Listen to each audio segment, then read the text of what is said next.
Hi there, Alistair here. Welcome to Morning Meetings, a video series where each day I share with you an easy to implement tip to help you master the fundamentals of freelancing, grow with confidence and build a thriving freelance business. I hope you've grabbed a coffee. Here's mine. Now let's get started. Now, one of the biggest problems that holds freelancers back is having no accountability. We may have a few deadlines to hit for clients, but generally these clients, they don't care how or when you complete the work as long as you do it. Now that's amazing in many ways, but it does have a downside. In a normal job, you have to justify how you're spending your time.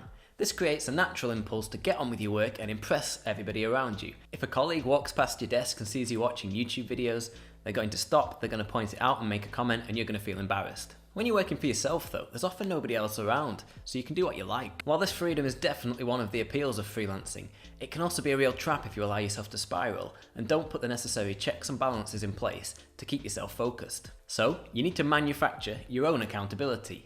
And here are a few ways to do that. Let other people see your computer.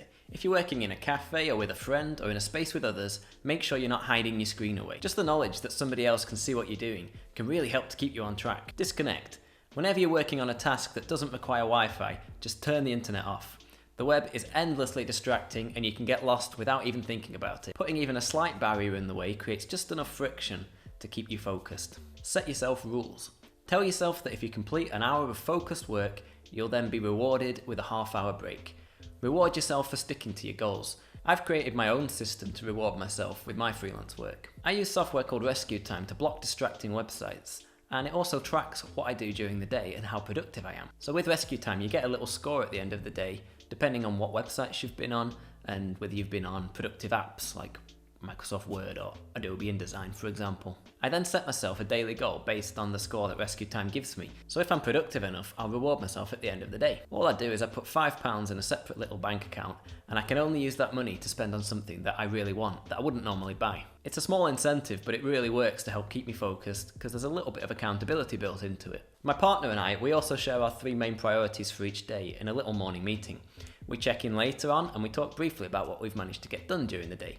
So I can't hide if I haven't achieved my daily goals, and I feel embarrassed telling her if I keep missing them, so I do them. So here's today's tip for freelance success. Create your own accountability by setting some rules and rewarding yourself when you're productive. I'll leave some links down below to the tools that I've mentioned. I think they can really help you, and I'll see you again tomorrow for another morning meeting.